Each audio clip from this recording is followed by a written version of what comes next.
BJP வளர்ந்து வர கட்சி. அதுவும் கடந்த 3 வருடங்களாக அண்ணாமலை அவர்களுடைய தலைமையில் தான் ஒரு மிகப்பெரிய எழுச்சி வந்திருக்கு. பட் ஆர்கானிக்காக வளர்ந்துருக்கா? நான் வளர்ந்து வர கட்சி 2026 இல்லாட்டி கூட 2031 நான் பில்ட் பண்ணணும் அந்த கட்சியை. ஸோ அதனால் எனக்கு வந்து இப்போ கூட்டணி அப்படின்னு நான் வச்சேன்னா எனக்கு எந்த பேசிஸில் நான் கூட்டணி வைப்பேன்? இந்த கூட்டணினால யாருக்கு லாபம்?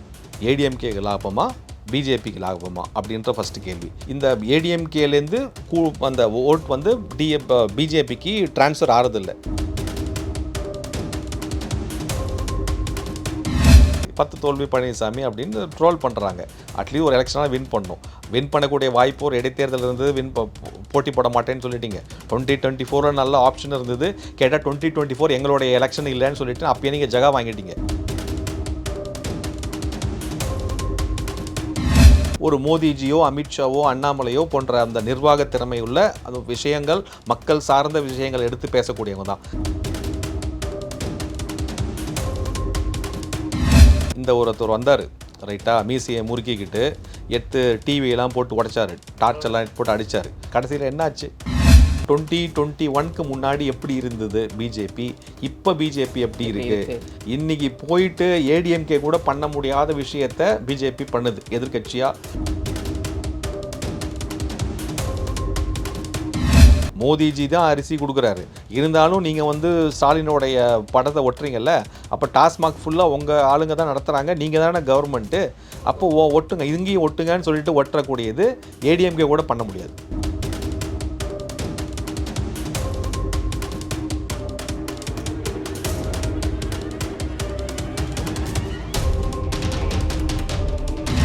எல்லோ பெஞ்ச் நேயர்களுக்கு வணக்கம். இன்னைக்கு நம்ம கூட தார்மிக் இண்டியன்ஸோட ஃபவுண்டர் ஏகே சார் இருக்காரு. அவர்கிட்ட கேட்க நிறைய கொஸ்டின்ஸ் இருக்கு, வாங்க கேட்போம். வணக்கம் சார்.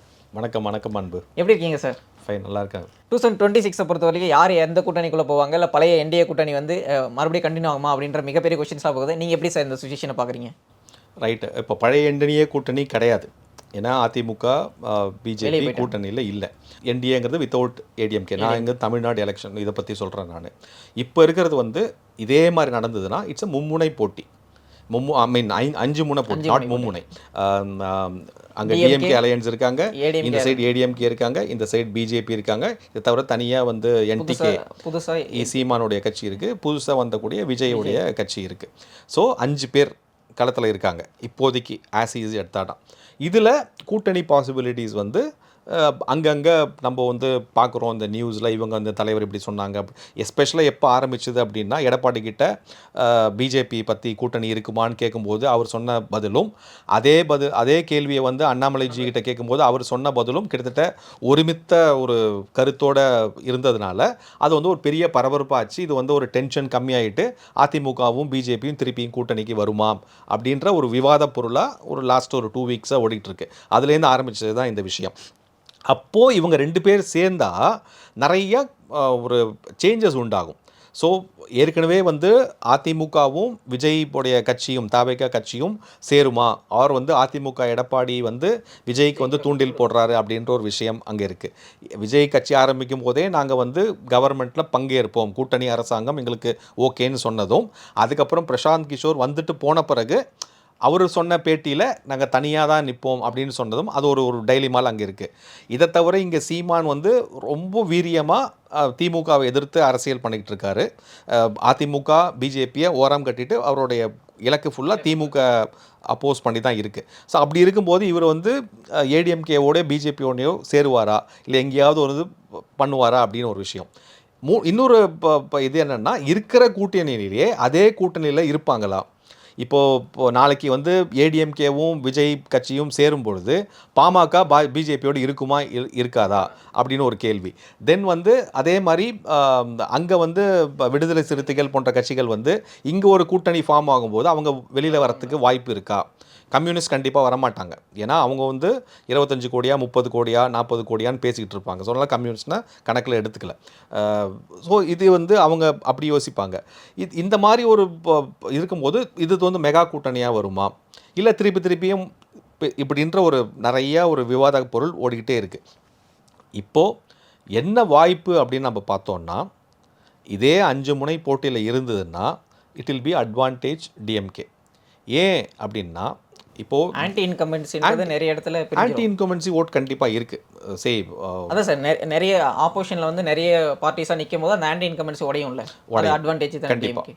அது ஸ்டாட்டிஸ்டிக்கலாகவும் நமக்கு தெரியும், டேட்டா வச்சுன்னு பார்க்குறோம். நம்ம தமிழ்நாட்டுடைய மக்கள் தொகை 8 கோடி, 7-8 கோடி அந்த பார்டரில் கிட்டத்தட்ட 70 to 75% போலிங் அந்த இது நடக்கிறது. ஆக்சுவலாக எலிஜிபிள் டு ஓட்டர்ஸ் வந்து 6 கோடி, 6.5 கோடி எலிஜிபிள் ஓட்டு போடுற உரிமை உள்ளவர்கள், அந்த மாதிரி அப்ராக்சிமேட்டாக சொல்கிறேன் நான். அதில் 70 to 75% தான் ஓட்டு போடுறாங்க. ஸோ கிட்டத்தட்ட 4.5 கோடி பேர், 4.5 to 4.7 அந்த மாதிரி தான் ஓட்டு போடுறாங்க. போலிங் ஓட்ஸ் இவ்வளோ தான். நான் சொல்கிறது வந்து எல்லாமே 2021 வச்சு தான், 2024 கிடையாது. அப்படி இருக்கும் பொழுது ஏடிஎம்கேக்கு வந்து ஓட்டர் பேஸ் வந்து அவங்க ஒரு 2 crores கிளைம் பண்ணிக்கிறாங்க. சாரி, டிஎம்கேவோட ஓட்டர் பேஸ் வந்து 2 crore கிளைம் பண்ணுறாங்க. ஏடிஎம்கேவோட ஓட்டர் பேஸ் அவங்க 1.5 crore கிளைம் பண்ணுறாங்க. பிஜேபி இப்போ நாங்கள் டார்கெட் 1 crore அப்படின்னு சொல்லிட்டு வராங்க. மற்ற கட்சிகள்லாம் இருக்குது. ஸோ இப்படி பார்க்கும்பொழுது லாஸ்ட் டைம் டிஎம்கே வாங்கின ஓட் ஷேர் கிட்டத்தட்ட 45%, நியரிங் 45%. இவங்களுக்கும் ஏடிஎம்கேக்கும் ஒரு 5 to 6% தான் டிஃப்ரென்ஸ். ஓட் ஷேரில் சொல்கிறேன், சீட்ஸை விட்டுருங்க, ஓட் ஷேரில். அப்படி இருக்கும் பொழுது இப்போ ஆன்டி இன்கம்பன்சி இருக்குது, அது எல்லாருக்குமே தெரியும். நம்ம நிறையா இது யாரை கேட்டாலும் சொல்லுவாங்க டிஎம்கே மேலே அதிருப்தி இருக்குது, இவங்க திருப்பியும் வரக்கூடாது அப்படின்னு. ஸோ இவங்க வாங்கின அந்த 44% ஓட் ஷேரில் நான் மேக்ஸிமம் ஆன்டி இன்கம்பன்சி 15 to 20% கம்மியாகிறதுனே வச்சுப்போம், ஒரு அசம்ஷனுக்காக வச்சுப்போம். கம்மியாச்சுன்னா இவங்க வந்து 20-25% வராங்கன்னா இவங்களோட இந்த 15-20% ஓட்டு வந்து மற்ற எல்லா கூட்டணிக்கும் பிரிஞ்சு போக போகிறது. ஏடிஎம்கேக்கு வருமா, இல்லை நாம் தமிழர் கட்சிக்கு போகுமா, இல்லை விஜயோட தாபாக்கியாவுக்கு போகுமா, இல்லை பிஜேபிக்கு வருமானு ஈக்குவலாக இதில் வந்து விஜய் ஒரு மாற்று அரசியல்னா ஒன்றும் பெரியாது. விஜய்க்கும் டிஎம்கேக்கும் ஒன்றும் பெரிய டிஃப்ரென்ஸ் இல்லை. எதெல்லாம் டிஎம்கே எதிர்க்கிறாங்களோ அதெல்லாம் விஜயும் எதிர்க்கிறாரு. ஒரு கொள்கை அளவில் ஒன்றும் முரண்பாடு இல்லை. அந்த படம் போடும்போது மட்டும் இவர் வந்து ஒரு படம் ஆரம்பித்து எக்ஸ்ட்ராவாக ஒரு படத்தை போடுறாரு, இவங்க அந்த எக்ஸ்ட்ரா படத்தை வேறு படமாக போடுறாங்க. மேடையில் சொல்கிறேன் நான், அந்த 3 படம் போடும்போது இவர் எக்ஸ்ட்ராவாக ஒரு படத்தை போடுறாரு, அவங்க பழைய படத்தை வச்சுக்கிறாங்க. அதை தவிர மிச்சம் எல்லா உள்ளே இருக்கிற கதையெல்லாம், திரைக்கதை எல்லாமே சேம் தான். ஸோ இங்கே போகுமா அப்படின்னா, இப்போ விஜய்க்கு சில இது போகிறது, ஏடிஎம்கே தான் மாற்று இது, ஏன்னா அது வித்தின் திராவிடம். ஸோ திராவிடமே வேண்டாம், எனக்கு இந்த மாதிரி ஒரு கொள்கையும் வேண்டாம்னு சொல்லும்போது பிஜேபி ஒரு தேசியவாத கொள்கை, பட் வேறு மாதிரி ஒரு அரசியல் எடுத்து முன்னோக்கி பண்ணுறாங்க, அண்ணாமலைஜி இருக்காங்கன்ற போது இங்கே இது. ஸோ இந்த 15-20% ஓட் ஸ்ப்ளிட் ஆனால் கூட ADMK will not gain much, BJP will not gain much. BJP இப்போ நம்ம வந்து இப்போ அதிகபட்சமாக 12% வச்சுருந்தா கூட அது வில் கம் டு அரௌண்ட் 15-20% வரும். இது பிரிஞ்சு போகிறதுனால நீங்கள் சொல்கிற மாதிரி டிஎம்கேக்கு தான் அட்வான்டேஜ் ஜாஸ்தியாக இருக்குது. இதை தான் வந்து எல்லாருமே வந்து காரணம் காட்டி 2 விதமான பார்வை. ஃபஸ்ட்டு பார்வை என்னென்னா ஏடிஎம்கே பிஜேபி இல்லை, ஃபஸ்ட்டு பார்வை என்னென்னா டிஎம்கே போகணுமா வேணாமா அப்படின்னு. இப்போ போகணுன்ற பட்சத்தில் எப்படி போகணும் அப்படின்னு இருக்குது. அப்போ கூட்டணி அவசியம் அப்படின்னு சொல்லிட்டு சில பேர் பேசுகிறாங்க.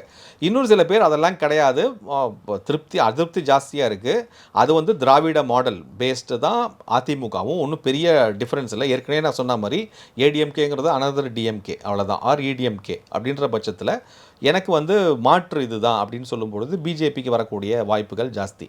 ஆனால் என்னதான் ஓட் பர்சன்டேஜ் அதிகரித்தாலும் அது வின்னபிள் சீட்ஸாக மாறணும் அப்படின்னா அந்த தொகுதிக்கு உட்பட்டது தான். ஸோ நீங்கள் வந்து ஓட் பர்சன்டேஜ் இல் not directly related to the number of constituency votes வராது, அது நமக்கு தெரியும். ஸோ அதனால் இன்க்ரீஸ் ஆகலாம், பட் சீட்ஸாக வருமா அப்படின்னா வராது. ஏன்னா வின்னபிள் பர்சன்டேஜோட அந்த இதில், ஏன்னா ஆஸ் லோ மார்ஜின் 20-25% கூட வின்னபிள் சீட்டாக இருக்கும். பட் அந்த தொகுதியில் உங்களுக்கு 20% வருமா அப்படிங்கிறது தான் கேள்வி. மொத்தமாக சேர்த்து வரத்துக்கும் அந்த தொகுதியில் வின்னபிளாக வரத்துக்கும் டிஃப்ரென்ஸ் இருக்குது. அதற்கு உண்டான விஷயம் இருக்கான்னா அது இல்லை. ஸோ அதனால் டிஎம்கே போகணுன்னா ஒரு மாற்று கூட்டணி அவசியம் அப்படிங்கிறது தான் ஃபஸ்ட்டு பார்வை. இப்போது பிரச்சனை எங்கே அப்படின்னா, இந்த கூட்டணினால் யாருக்கு லாபம்? ஏடிஎம்கேக்கு லாபமா, பிஜேபிக்கு லாபமா அப்படின்ற ஃபஸ்ட்டு கேள்வி. இப்போ ப்ரீவியஸ் எக்ஸாம்பிள்ஸ் நம்ம பார்த்தோம்னா பிஜேபியோடுக்கு லாபம் இல்லை. ஏன்னா இந்த ஏடிஎம்கேலேருந்து அந்த ஓட் வந்து பிஜேபிக்கு ட்ரான்ஸ்ஃபர் ஆகிறதில்லை அப்படிங்கிறது நிறையா பார்க்குறோம். அதாவது இப்போ 2 பேரும் கூட்டணியில் நிற்கிறாங்க ஒரு தொகுதியில் அப்படின்னா பிஜேபிக்கு சப்போர்ட் பண்ணுற வாக்காளர்கள்லாம் அங்கே நிற்கிற ஏடிஎம்கே கேண்டிடேட்டுக்கு சப்போர்ட் பண்ணி ஓட்டு போடுறாங்க. ஆனால் அதே மாற்றா ஏடிஎம்கே ஓட்டர்ஸ் வந்து பிஜேபிக்கு போடுறாங்கன்னா போடலை அப்படின்ற ஒரு விஷயம் தெளிவாக லாஸ்ட் எலெக்ஷன் போல் ரிசல்ட்ஸில் அந்த வருது. ஸோ அதனால் இது வந்து பிஜேபிக்கு அட்வான்டேஜ். சார் இப்போ 2024 எலெக்ஷன்ஸ் எடுத்துக்கிட்டால் முக்கியமான ஒரு ஐடியா வந்தது என்னன்னா, இப்போ பிஜேபி வந்து தனியாக 18% அவங்க கூட்டணியாக எடுக்கிறாங்க. அப்படின்னும் போது அவங்க ஒரு மிகப்பெரிய ஃபோர்ஸாக வளர்ந்துட்டு இருக்காங்க அப்படின்றத இங்கே காட்டுது. அப்படின்னும் போது இப்போ வந்து அவங்க ஏடிஎம்கே கிட்ட கூட்டணிக்கு போகிறது அவங்களுடைய ஒரு ஒன் ஆஃப் த ஸ்டெப் வந்து பேக் ஸ்டெப் எடுத்து வைக்கிற மாதிரி தானே. ஏன்னா அவங்க தனியாக ஒரு ஃபோர்ஸாக வளர்ந்துட்டு இருக்காங்களே. கரெக்ட். அதுதான் ரெண்டாவது பார்வை. நான் எப்படி இருந்தாலும் டிஎம்கேவை வெளியில் துரத்தணும், நான் வந்து ஆட்சிக்கு வரணும் அப்படின்ற பட்சத்தில் எனக்கு கூட்டணி அவசியங்கிறது அந்த அரித்மேட்டிக் பிரகாரம் பார்த்தீங்கன்னா ஒரு கூட்டணி வேணும். ரெண்டாவது பார்வை இப்போ நீங்கள் சொன்ன பார்வை, அதாவது எனக்கு என்னுடைய கொள்கை இம்பார்ட்டன்ட், என்னோடய சித்தாந்தம் ரொம்ப இம்பார்ட்டண்ட். நான் வளர்ந்து வர கட்சி 2026 இல்லாட்டி கூட 2031 நான் பில்ட் பண்ணணும் அந்த கட்சியை. ஸோ அதனால் எனக்கு வந்து இப்போ கூட்டணி அப்படின்னு நான் வச்சேன்னா எனக்கு எந்த பேசிஸில் நான் கூட்டணி வைப்பேன்? ஏன்னா அதே இந்தி எதிர்ப்பு, மும்மொழி கொள்கை, சிஏஏ ரிசர்வேஷன், என்இபி, நீட்டு, டீலிமிட்டேஷன் அப்படின்ற எல்லாத்துலேயும் ஏடிஎம்கேவும் டிஎம்கேக்கும் மாறுபட்ட என்ன இது இருக்குது? ஒன்றுமே கிடையாது, எதுவுமே கிடையாது. எல்லாத்துக்கும் இவங்க தான் இது பண்ணுறாங்க. ஸோ அதனால் ஆர் மற்ற ஊழல் சம்மந்தப்பட்ட விஷயமே எடுத்துக்காங்களேன். ஏடிஎம்கேல இருக்கிற மினிஸ்டர்ஸ் தான் இப்போ டிஎம்கேல பாதி பேர் இருக்காங்க. டாஸ்மாக்ல ஆமாம், செந்தில் பாலாஜி அங்கேயும் இருந்தார், இங்கேயும் இருந்தார். டாஸ்மாக் அங்கே ஊழல் அங்கேயும் நடந்தது, இங்கேயும் நடந்தது. கோயிலில் கொள்ளை அடித்தது வந்து ஏடிஎம்கே பீரியட்லேயும் இருந்தது, டிஎம்கே பீரியட்லேயும் இருந்தது. ரைட், இது எல்லா இடத்துலையும் இருக்குது. ஸோ அதனால் இது வந்து பெருசாக ஒன்றும் டிஃப்ரென்ஸ் கிடையாது. அதனால் நம்ம வந்து வளர்கிற கட்சி நாம் போட்டி போடலாம் அப்படின்னு ஒரு சாரார் வந்து பிஜேபிக்குள்ளேயே நினைக்கிறாங்க. இப்போ இதெல்லாம் என்னன்னு பார்த்தோன்னா, இப்போ ஃபஸ்ட்டு எது இம்பார்ட்டண்ட்? எனக்கு கொள்கை சித்தாந்தம், நான் வந்து வளர்ந்துட்டு இருக்கேன், நான் வெயிட் பண்ணுறேன், லாங் டேர்ம் கோல்ஸ் வந்து இது இம்பார்ட்டண்ட்டா இல்லை எனக்கு வந்து இது ஒரு நல்ல ஒரு ஆப்பர்ச்சுனிட்டி, கூட்டணி வச்சா என்னால் அரசாங்கத்தை அட்லீஸ்ட் மினிமம் நான் வந்து ஒரு கிங் மேக்கராக இருக்க முடியும், இல்லை நான் கூட்டணி அரசாங்கமாக வைக்க முடியும் அப்படின்ற ஒரு இதுவாக இருக்குது. அதுவா அப்படின்னு அந்த 2 டைலிமா, இந்த டைலிமா தான் இப்போ நடந்துக்கிட்டு இருக்கு. ஆனால் இந்த டைலிமாவை பிஜேபி வந்து வேடிக்கை தான் பார்க்குது இப்போதைக்கு. இது not taking any action. Because அவங்க வந்து கிளியராக வந்து 2 ஆப்ஷனும் கொடுத்துட்டாங்க. இது பால் இஸ் இன் எடப்பாடிஸ் கோர்ட்டு. இந்த பார்ப்பா, நீ கூட்டணி அப்படின்னு வந்தால் நாங்கள் ஓரளவுக்கு ரெடி, நம்ம சேர்ந்து பண்ணலாம் சில விஷயங்கள் அப்படின்ற அந்த ஓப்பன் ஆப்ஷனையும் வச்சுட்டாங்க. அதுதான் அந்த அண்ணாமலை கொஞ்சம் டோன் டவுன் ஆகிறது, மற்றவங்கெல்லாம் கொஞ்சம் சப்போர்ட்டிவாக இருக்கிறதுங்கிற ஒரு அப்ரோச்சாக எடுத்துக்கலாம், அசியூம் பண்ணிக்கலாம். ரெண்டாவது ஆப்ஷன், நீ பண்ணலையா, உன் தலைமையில் கத்தி தொங்குது, ஒன் மேலேயும் இடி ரைடு போன்ற சில விஷயங்கள்லாம் இருக்குது. எடப்பாடியுடைய பையன் மேலேயும் அலகேஷன்ஸ் இருக்குது, அவங்க மினிஸ்டர்ஸ் நிறையா பேர் மேலே அலகேஷன்ஸ் இருக்குது. ப்ளஸ் ரொம்ப இம்பார்ட்டண்ட்டாக வந்து வேலுமணி தங்கமணி போட்டு உரைச்சி வரத்துக்கு இது இருக்குது. அது மூணாவதாக வந்து party simple election commission decide பண்ணலான்னு சொல்லிட்டு சுப்ரீம் கோர்ட்டில் ரூலிங் கொடுத்துட்டாங்க. ஸோ திருப்பியும் கோர்ட்டோட ஆப்ஷன் கிடையாது. இப்போ எலெக்ஷன் கமிஷன் எப்படி வேணால் டிசைட் பண்ணலாம். இந்த party simple is very important. ஏன்னா நான் முன்னமே சொன்ன மாதிரி இன்றைக்கும் எம்ஜிஆர் இருக்கார், ஆர் ஜெயலலிதா அம்மா இருக்காங்க. ரெட்டலைன்னு பார்த்தா ஓட்டு போடுற மக்கள் இன்னும் அந்த கிராமப்புறத்தில் நிறைய பேர் இருக்காங்க. ஸோ அந்த பார்ட்டி சிம்பிளுக்கு ஒரு வேல்யூ இருக்குது. அந்த பேலட் பாக்ஸில் பிளேஸ் பண்ணுறதுலையும் ரொம்ப வைட்டல் ரோல், ஃபஸ்ட்டு செகண்டு அப்படின்னு நிற்கும்பொழுது வைட்டல் ரோல். பார்ட்டி சிம்பிள் போயிடுச்சு அப்படின்னா வேறு ஏதோ சிம்பிள்னால் அது எங்கேயோ போயிடும். It's very important. I'm saying significant role party symbol also will play. நாளைக்கு கட்சி உடஞ்சது ஆர் முடக்கி வச்சுட்டாங்க அப்படின்னா கூட ஒரு பெரிய ஒரு செட்பேக்கு. இதை தவிர ப்ரெஷர் ஜாஸ்தி. ஸோ அப்போ நிறைய பேர் இப்போ எதிர்ப்பு கிளம்புறதையும் பார்க்குறோம் அந்த ஏடிஎம்கே சைட்லேருந்தும். ஆனால் தொண்டர்கள் மத்தியில் அந்த எதிர்ப்பு அந்த இது இருக்கான்னா எனக்கு தெரியல, அந்த அளவுக்கு தெரியல. ப்ராபப்ளி ஏடிஎம்கே தொண்டர்கள் நிறையா பேர் வந்து பிஜேபி வந்து ஓட்டு போடுறதுலான்னு சொல்லலாம். ஆனால் ஓட்டாக வரலைங்கிறது நம்ம பார்க்குறோம். பட் அவங்களுக்குள்ள அந்த ஒரு வேற்றுமை இருக்கான்னு கேட்டால் எனக்கு தெரிஞ்சு இல்லை. இந்த தலைவர்களுக்குள்ளே தான் வந்து இது பிஜேபிக்குள்ளே வந்து ஏடிஎம்கேயோட போகணும், ஏடிஎம் கூட போக வேண்டாம்ன்ற அந்த ஒரு ஏடிஎம்கேக்குள்ளே இப்போது நிறையா வளர்ந்துக்கிட்டு இருக்கு. அது அட்லீஸ்ட் இப்போ நமக்கு வெளிப்படையாக தெரியுது. அந்த செங்கோட்டையனுடைய அந்த லாஸ்ட் ஸ்பீச்லேயும் சரி, அந்த இது நடந்ததையும் சரி, ஆர் வேலுமணி அந்த அவருடைய கல்யாணத்தும் போது சரி, ஆர் மற்ற 2-3 வாய்ஸ் வரதுலேயும் சரி, அங்கேருந்து தினகரன் வந்து ஒரு சப்போர்ட் கொடுக்குறதுலேயும் சரி, ஒரு ஏதோ பேக்ரவுண்டில் ஏதோ ஒரு செக்மேட் மாதிரி எடப்பாடி வைக்கிறாங்க. இந்த பாரு அட்லீஸ்ட் இப்போ நீங்கள் சொன்னது தான் கேட்டுருக்கோம். இது வரைக்கும் வந்த பிறகு எந்த எலெக்ஷனையும் வின் பண்ணலை. நிறையா பேர் நம்ம வந்து ட்ரால் பண்ணுறாங்க, ரைட்டா, எந்த எலெக்ஷன்லையும் வின் பண்ணலன்னு சொல்லிட்டு. சொல்லும்போது 10 தோல்வி பழனிசாமி அப்படின்னு 10 தோல்வி பழனிசாமி அப்படின்னு அந்த ட்ரோல் பண்ண அந்த வார்த்தையை சொல்ல வேணாங்கிறதுக்காக சொன்னேன். அதான் சார், இப்போ எதிர்கட்சிகள் சொல்கிறாங்கல்ல, சரி 10 தோல்வி பழனிசாமி அப்படின்னு ட்ரோல் பண்ணுறாங்க. அட்லீஸ்ட் ஒரு எலெக்ஷனாக வின் பண்ணணும். வின் பண்ணக்கூடிய வாய்ப்பு ஒரு இடைத்தேர்தல் இருந்தது, போட்டி போட மாட்டேன்னு சொல்லிட்டீங்க. 2024 நல்ல ஆப்ஷன் இருந்தது. கேட்டால் 2024 எங்களுடைய எலெக்ஷன் இல்லைன்னு சொல்லிட்டு அப்பயே நீங்கள் ஜகா வாங்கிட்டீங்க. 2026 தான் எங்கள் எலெக்ஷன், 2024 எங்களோட எலெக்ஷன் இல்லை அப்படின்னு சொல்லிட்டீங்க. ஸோ இப்போ 2026 வின் பண்ணவே ஆக வேண்டிய சூழ்நிலை. இங்கே ஆகலைன்னா கூட்டணி இல்லாமல் இருந்தாலும் நீங்கள் ஆட்சி பிடிக்கலை அப்படின்னா கூட உங்கள் இது காலி. ஸோ எப்படியாவது தக்க வச்சுக்கணும் அப்படின்னு நினச்சிங்கன்னா கூட்டணியோட வச்சுன்னு தான் பண்ணணும். ஸோ இங்கே மனப்பான்மை எப்படி இருக்குன்னு தெரியல, இது போக போக தான் தெரியும். இங்கே என்ன ஒரு பெரிய குரூஷியல் ஃபேக்டர்னா, அந்த ball is in ADMK court சொன்னேன் இல்லையா, இந்த டைம் டிசிஷன் இப்போது இன்னும் குறைஞ்சது 1 வருஷம் தான் இருக்குது. இவங்க வந்து கடைசியை மட்டும் இழுத்து பண்ணியிருந்தாங்கன்னா இன்னும் நிறைய விஷயம் இருக்குது. கூட்டணின்னு முடிவு பண்ணால் ஒரு குறைந்தபட்ச அளவில் என்னென்னு பண்ணோம், தொகுதி பங்கீடு இருக்குது, அதுக்கப்புறம் என்னென்ன தொகுதி எனக்கு வேணும் அப்படின்னு அந்த ஒரு இது இருக்குது. இவங்க ஆளுங்க ஐடென்டிஃபை பண்ணணும், அதுக்கு ஒர்க் பண்ணணும். நீங்கள் டிசம்பர் மாதம் ஜனவரி மாதம் லாஸ்ட் அந்த 2024 தேர்தல் மாதிரி கடைசி மட்டும் இழுத்தடிச்சிங்கன்னா அப்போது யாருக்குமே எந்த ஒரு விஷயமே இல்லாமல் போயிடும். கூட்டணி அமைஞ்சாலும் அந்த கூட்டணியை அந்த யூஸ் பண்ணிக்கிட்டு பவரை வந்து யூட்டிலைஸ் பண்ண முடியாத அந்த காலகட்டம் கம்மியாக இருந்தனால அந்த கேண்டிடேட் செலக்ட் பண்ணுறதுலேருந்து அந்த கூட்டணியில் வேலை செய்கிறதுலேருந்து எல்லாமே ஒரு குறைந்தபட்ச நேரத்தில் அடிபட்டு போகும். ஸோ அந்த காலத்தில் கருதி இந்த 2 ஆப்ஷனை கொடுத்துருக்காங்க. இதை தவிர ஒரு இன்னொரு முக்கியமான விஷயம் அன்பு, நம்ம என்ன பேசணும்னா, there is an internal survey which has been done saying that ADMK உடைய பாப்புலாரிட்டி has come down அப்படின்னு ஒரு இன்டர்னல் சர்வே. இந்த இடத்துல கொஸ்டின் கேட்கலாம் வந்தேன். இப்போ ஏடிஎம்கேவோட பாப்புலாரிட்டி வந்து ரொம்ப டவுன் ஆகிட்டே இருக்குது எடப்பாடி பழனிசாமி அவரோட தலைமையில். அப்படின்னும் போது பிஜேபி வந்து வளர்ந்துட்டு இருக்கவங்க ஏடிஎம்கேவை கை தூக்கி விடும்போது அது அவங்களுக்கு டேமேஜ் தானே பண்ணும். இல்லை, இப்போ எங்கே வந்து நம்ம ஏடிஎம்கே கூட்டணி தேவை அப்படின்னு சொன்னால் அவங்களோட பாப்புலாரிட்டினாலேயோ இல்லை அவங்க இருந்தால் நம்ம அப்படி கிடையாது. அவங்களுடைய தத்துவங்களும் கொள்கையும் நமக்கு வந்து இதுவாகும், நாளைக்கு கவர்மெண்ட் அமைச்சா அவங்க வந்து எஃபிஷியன்ட் பீப்புள் இருக்காங்க அப்படி அதெல்லாம் கிடையாது. இப்போ ஏடிஎம்கேல வந்து ஜெயலலிதா அம்மா இருக்கும்போது விஜயகாந்த் இருக்கும்போது என்ன ஆச்சுன்னா அவங்க வந்து ஆட்சியை பிடிச்சிட்டாங்க, எதிர்கட்சியாக உள்ளே இருக்காங்க. அப்படின்னும் போது அந்த இடத்துல அவங்களுக்குள்ள ஒரு ஃபைட் நடந்து இப்போ வந்து அவங்களை வெளியே அந்த மாதிரி இப்போது ஏடிஎம்கேவோ பிஜேபி ஆட்சியை பிடிச்சிட்டா கூட அவங்களுக்குள்ள ஒரு இன்டர்னல் ஃபைட் வரும்ல. இல்லை, அது ஃபைட் நெக்ஸ்ட்டு வச்சுப்போம். பட் ஏன் தேவைப்படுறது, ஏன் பேசுகிறாங்க அப்படின்னா, முதல்ல வந்து பிஜேபி வாஸ் ஏடிஎம்கே கம்பேர் பண்ணும்போது கொஞ்சம் ஹானஸ்ட்டாக பேசணும் அப்படின்னா, பிஜேபி வளர்ந்து வர கட்சி. அதுவும் கடந்த 3 வருடங்களாக அண்ணாமலை அவர்களுடைய தலைமையில் தான் ஒரு மிகப்பெரிய எழுச்சி வந்திருக்கு. பட் ஆர்கானிக்காக வளர்ந்துருக்கா? ஆர்கானிக்னு சொல்லும் பொழுது அட் பூத் லெவல்லேருந்து ஆரம்பித்து அதோட பீப்புள் ஐடென்டிஃபை பண்ணி ஒவ்வொரு பூத்துக்கும் இவ்வளோ பேரை போட்டு அதை வெரிஃபை பண்ணி அந்த வார்டு லெவல்லேருந்து அந்த வாக்காளர்கள்கிட்ட அந்த நீங்கள் ஒரு பரிச்சயம் ஏற்பட்டு அப்படி வளர்ந்து ஒரு கேடர் வருதா அப்படின்னு கேட்டால் கிடையாது. அது ஏடிஎம்கேல இருக்குது, டிஎம்கேல மட்டும்தான் இருக்குது.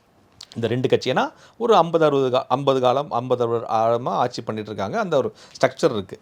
நாளைக்கு எலெக்ஷன் பொழுது நீங்கள் வந்து ஒரு விஷயத்தை நாங்கள் நடத்தணும்னா அந்த ஸ்ட்ரக்சர் மூலமாக தான் நீங்கள் வந்து இந்த கீழே அடிமட்ட லேயர்லேருந்து எல்லா விஷயம் ஒரு ஸ்ட்ராட்டஜி இம்ப்ளிமெண்ட் பண்ணணும்னா கூட அது வந்து அந்த கேடர்ஸ் மூலிமா தான் அங்கே போய் சேர்க்க முடியும். ஆமாம், அந்த கீழே அந்த தெரு மட்டும் நீங்கள் போகணும். இப்போ நீங்கள் போய் பார்த்தீங்கன்னா இப்போ ஒரு ஏடிஎம்கே டிஎம்கே நீங்கள் போய் ஒரு அந்த பூத் லெவல் ஏஜென்ட்டை போய் பேசுனீங்கன்னா அவங்ககிட்ட ஃபிங்கர் டிப்பில் வந்து என் தெருவில் எவ்வளோ பேர் இருக்காங்க, என்னோட ஓட்டு எவ்வளோ, அந்த வீட்டில் யார் இருக்கா, அவங்களுக்கு எவ்வளோ ஓட்டு இருக்குது, அவங்க வந்து இன்றைக்கி வெளியூரில் இருக்காங்களா உள்ளூரில் இருக்காங்களா, அவங்க வீட்டில் ஏதாவது விசேஷமாக வேறு ஏதாவது அசம்பாவிதமாக அவங்களுக்கு என்ன தேவை அப்படின்ற விஷயம் மட்டும் எல்லாமே அவங்களுக்கு தெரியும்.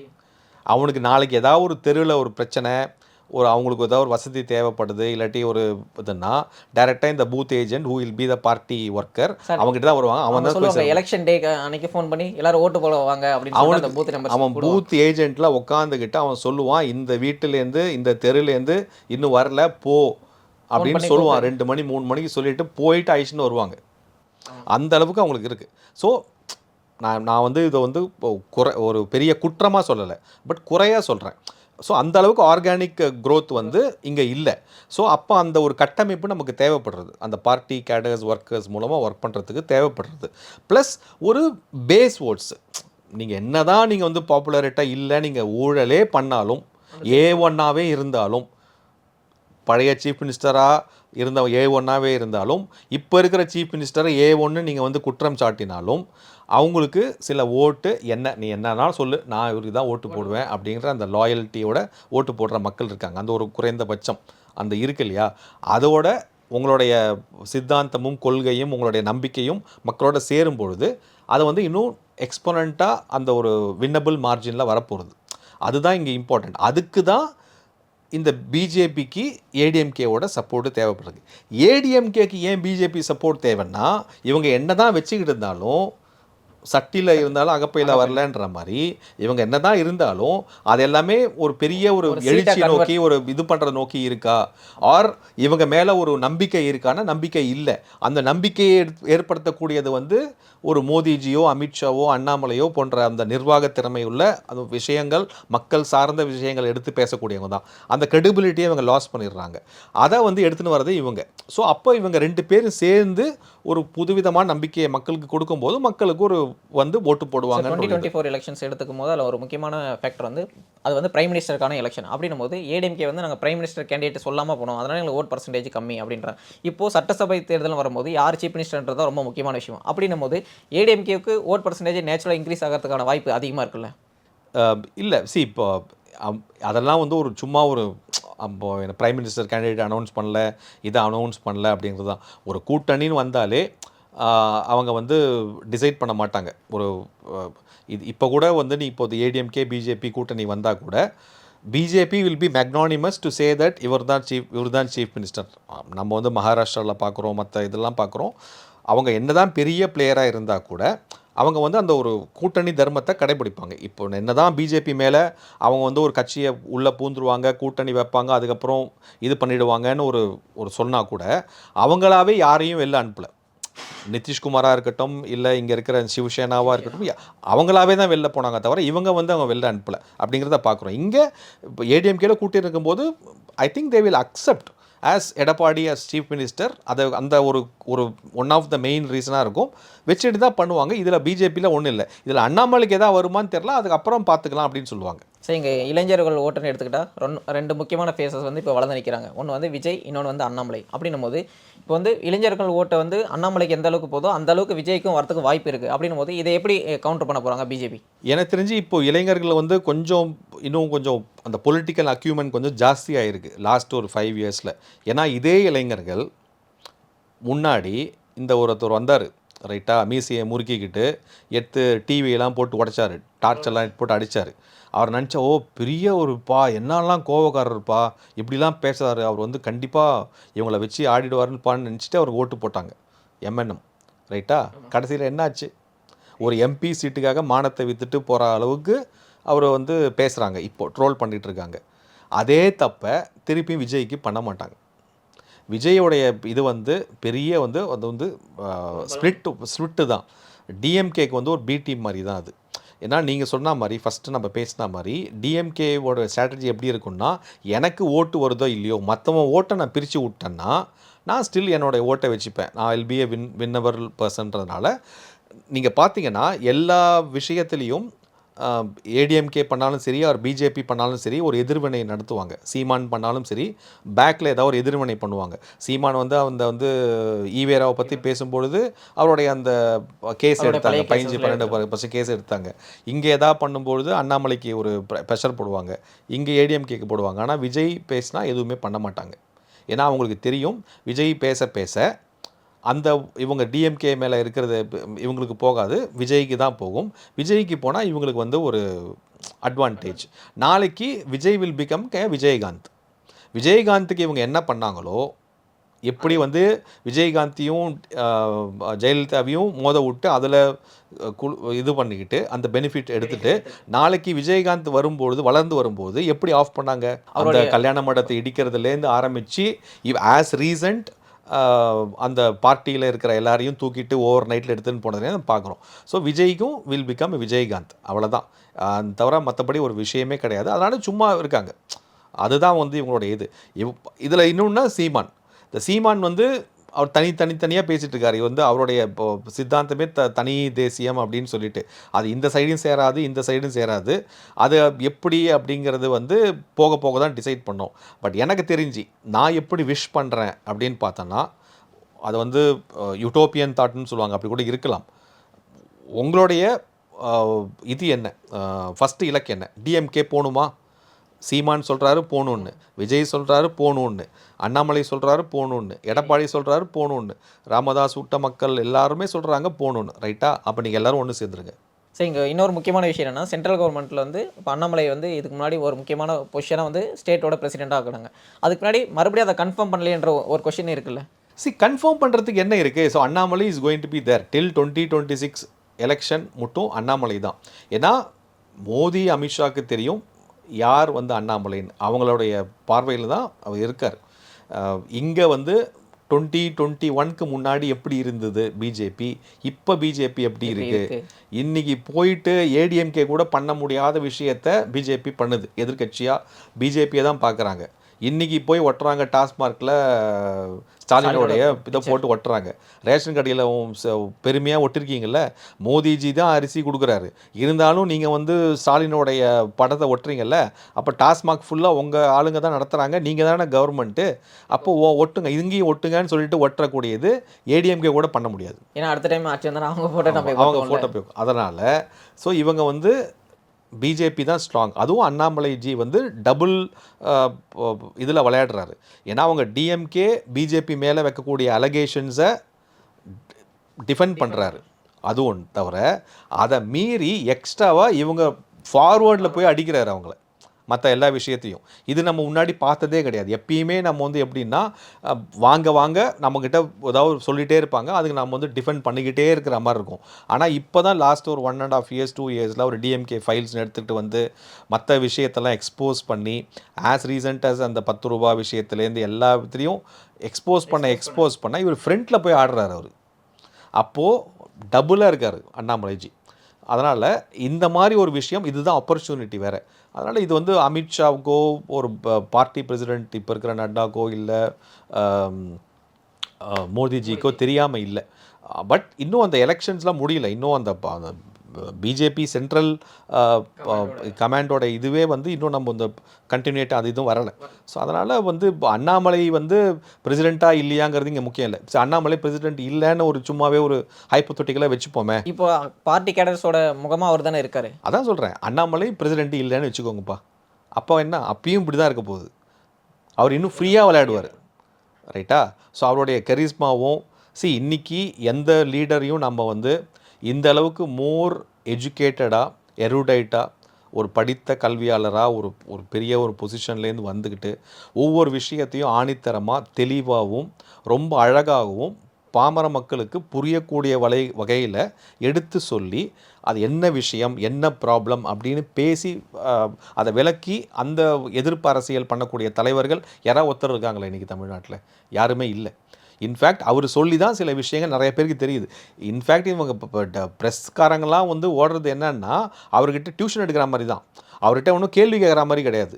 நீங்கள் போய்ட்டு டீலிமிட்டேஷன் பற்றி சொல்லுங்கள் சார்னா அவர் வந்து டீலிமிட்டேஷன்னா என்ன, அதோடைய ப்ராசஸ் என்ன, எப்போ வந்தது, என்ன பிரச்சனை, நாங்கள் என்ன பண்ணுறோம், என்ன பண்ண போகிறோன்னு டியூஷன் மாதிரி தான் எடுக்கிறாரு ஒரு ப்ரெஸ் கான்ஃபரன்ஸை.